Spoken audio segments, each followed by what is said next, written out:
اعوذ باللہ من الشیطان الرجیم، بسم اللہ الرحمن الرحیم۔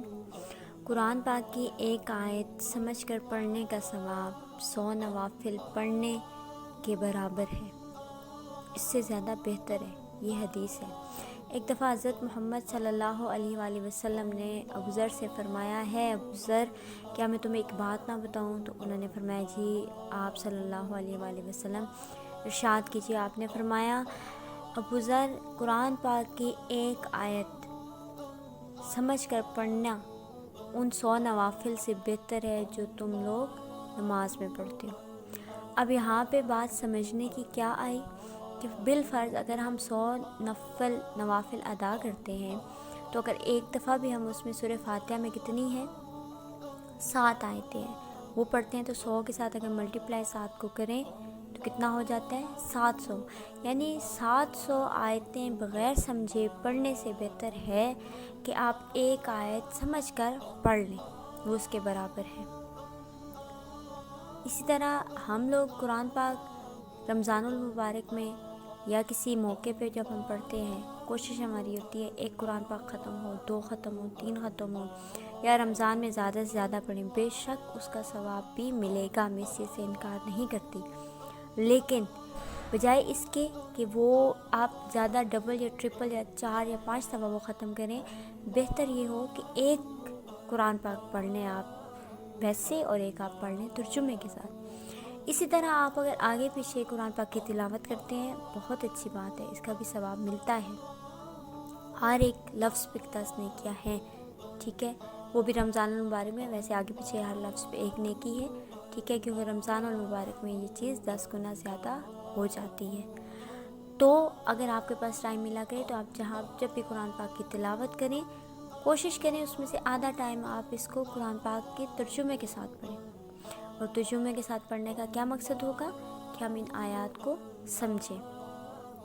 ہم لوگ کیا کرتے ہیں، کوئی بھی ہماری اوپن سرمنی ہوتی ہے وہاں پہ ہم قرآن پاک پڑھواتے ہیں، ختم پڑھواتے ہیں، جبکہ ہمارے نبی پاک صلی اللہ علیہ وآلہ وسلم اور ان کے صحابہ کسی کے بھی فوت ہونے پہ کوئی ختم نہیں کروایا گیا، لیکن ہم لوگ ان چکروں میں پڑ گئے ہیں، اصل بات سے ہم ہٹ ہی گئے ہیں، اور اپنی طرف سے ہم نے اتنی شاخیں ان چیزوں کی بنا لی ہیں جو آہستہ آہستہ کس طرف جا رہی ہیں، بدعت کی طرف۔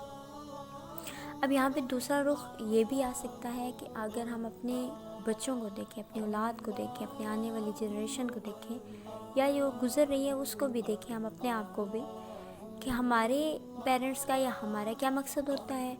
ایک دفعہ قرآن پاک پڑھ لیا بچوں نے تو ہم سمجھتے ہیں کہ ہماری ذمہ داری ادا ہو گئی ہے۔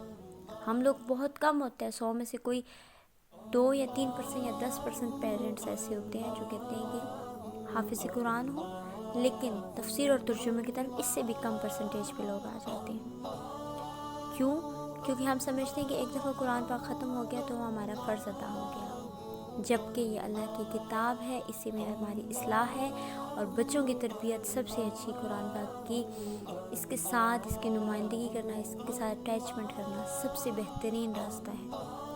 ہم لوگ دنیا کی پڑھائی میں اتنا فوکس دیتے ہیں، ہمارا بچہ انگلش سیکھ لے، اچھی کارکردگی دکھائے، اچھے مارکس لے، فرسٹ پوزیشن لے، کانفیڈنس ہو، لیکن ہم قرآن پاک کے حوالے سے کیا کرتے ہیں، صرف ایک دفعہ اس کو پڑھا دیتے ہیں اور بس، اور اگر نیکسٹ ہمارا سٹیپ ہوتا ہے تو وہ کیا ہوتا ہے کہ حافظ قرآن بن جائے۔ تفسیر یا ترجمے کی طرف ہماری کوئی، اس طرف ہمارا ذہن ہی نہیں بنتا، نہ ہی ہم اس ویلیو سے واقف ہیں۔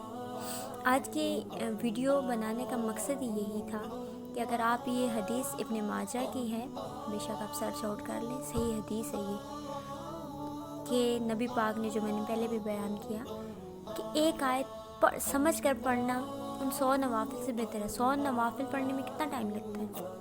اب ہر ایک کی اپنی روٹین، اپنی سپیڈ ہے، کتنا لگ جائے گا؟ آلموسٹ میں کہتی ہوں 2 سے 2.5 گھنٹے بھی اگر ہم رکھیں تو 2 سے 2.5 منٹ نہیں لگتے ہمیں ایک آیت پڑھنے میں، اس کا ترجمہ پڑھنے، تو 2 سے 2.5 منٹ کہاں اور 2 سے 2.5 گھنٹے کہاں۔ ہم لوگوں نے دین کو اپنے آپ خود ہی مشکل بنا لیا، حالانکہ دین سب کے لیے آسان ہے اور دین میں نرمی ہے۔ ہم لوگوں نے خود ہی ایسے راستے نکال لیے ہیں دین میں کہ جو اس میں ہمیں دقت محسوس ہوتی ہے، جبکہ آسان راستے ہمارے سامنے ہوتے ہیں لیکن ہم ان کو فالو کرنا ضروری نہیں سمجھتے۔ بہرحال اس پوائنٹ میں یہ دو باتیں آ جاتی ہیں، ایک تو انسان اپنی اصلاح اس طرح کرے کہ قرآن پاک کو پڑھ کے سمجھے اور اس پہ عمل کرے، اور ساتھ اپنے بچوں کو، اپنے آنے والی جنریشن کو، اور اس کے علاوہ اپنے ارد گرد کے جتنے بھی لوگ ہیں، آپ کے رشتہ داروں میں، اپنے ماں باپ میں، ساس سسر میں ہیں، بہن بھائیوں میں ہیں، نند بھابھی میں، کوئی بھی رشتہ ہے آپ، اگر آپ کو یہ فیل ہوتا ہے کہ وہ لوگ اس چیز سے دور ہیں تو اپنی طرف سے ضرور کوشش کیجیے، کیونکہ اللہ پاک نے کیا فرمایا ہے کہ میں نے تم سے نتیجہ نہیں مانگا، میں نے صرف تم سے محنت مانگی۔ اب یہی اگر میں اپنی مثال دوں تو میں بھی ایک اپنی طرف سے کوشش کر رہی ہوں، لیکن اس کا نتیجہ میرے ہاتھ میں نہیں ہے۔ کسی کی اصلاح ہوتی ہے، کسی کی ہدایت ملتا ہے، یہ اللہ پاک کی طرف سے ہے کہ اس کو کہاں تک اس کی ہدایت کا راستہ ہموار ہوتا ہے۔ تو اس آڈیو کو بتانے کا مقصد ہی یہی تھا۔ اب اس کا اگر ہم دنیاوی طور پہ ایک اگر مثال لیں تو اگر آپ چلے جائیں لیٹ سپوز فرانس میں یا چائنا میں، تو وہاں پہ کیا سکھائی جاتی ہے؟ Chinese language. آپ کو وہ لینگویج نہیں آتی، آپ نے کسی اسکول میں ایڈمیشن لے لیا، ٹھیک ہے، آپ پورا سال وہاں جاتے رہے، آپ کی اٹینڈنس تو 100% رہی، لیکن جب آپ کا پیپر ہوا تو آپ کو آلریڈی وہ لینگویج آتی ہی نہیں تھی، تو آپ اس کوسچنس کے آنسر کیا دیں گے؟ تو وہاں پہ آپ پاس ہوں گے یا فیل ہوں گے؟ اوبیسلی فیل ہونا ہے آپ نے، کیونکہ آپ کو اس چیز کا پتہ ہی نہیں تھا۔ اٹینڈنس آپ کی 100% ہے، لیکن آپ پیپر میں کیا ہو جائیں گے؟ فیل ہو جائیں گے۔ یہی بات قرآن پاک کی ہے۔ آپ قرآن پاک کو تلاوت کرتے ہیں، اس کا ثواب آپ حاصل کر رہے ہیں، لیکن آپ اگر اس کو سمجھیں گے نہیں اور اس کے مطابق اپنی زندگی نہیں گزاریں گے، اور اس کے علاوہ بھی زندگی کے بہت سے پہلو ایسے ہوتے ہیں جن کا اس میں ذکر آیا ہے، جیسے سورہ انبیاء، سورہ احزاب میں عورتوں کے حقوق کے بارے میں، اسی طرح طلاق کے بارے میں، اسی طرح مختلف جیسے جائیداد کے کتنے % کس کا ہے اس کے بارے میں ہے، اسی طرح حسن اخلاق کے بارے میں ہے، حقوق العباد کے بارے میں آیا ہوا ہے، اللہ پاک کے احکامات کو ماننے کے بارے میں آیا ہوا ہے، دوزخ اور جنت کی ویلیوز بتائی گئی ہیں، دنیا کی یہاں پہ ہمیں ویلیو بتائی گئی ہے۔ تو جب ان چیزوں سے ہم آشنا نہیں ہوں گے تو ہم کیسے جان سکیں گے کہ قرآن پاک میں کیا لکھا ہے اور ہمارے لیے کیا پیغام ہے؟ ہم قیامت والے دن اللہ پاک کے سامنے کیسے سرخرو ہوں گے اور کیسے جواب دیں گے کہ جو کتاب اللہ پاک نے نازل کی دنیا میں ہمارے لیے، ہم نے اس سے کیا فائدہ اٹھایا یا ہم نے کس مقصد کے لیے اس کو پڑھا؟ صرف رمضان میں یا کسی ایونٹ پہ، چاہے وہ اوپن سرمنی ہو، کسی کا ختم ہو، کسی کی ڈیتھ ہو، وہاں پہ 4 دن پڑھنا ہے، 40 دن پڑھنا ہے؟ کبھی ہم نے اپنے لیے ٹائم نکالا کہ کوئی بھی ایک آیت قرآن پاک کی ہم نکالیں، اس کا ہم ترجمہ پڑھیں، پھر ہم اس کی تفسیر میں جائیں؟ صرف ایک آیت میں، پوری سورت کی بات نہیں کرتی، اس سے ہمیں کتنا کچھ سبق حاصل ہوتا ہے۔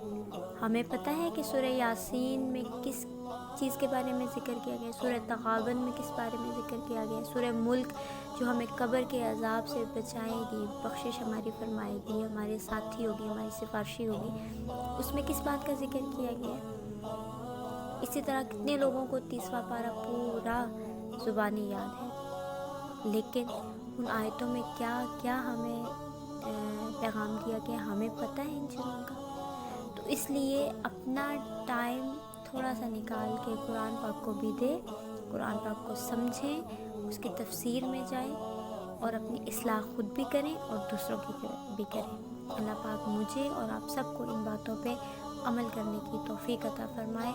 آمین یا رب العالمین ثم آمین۔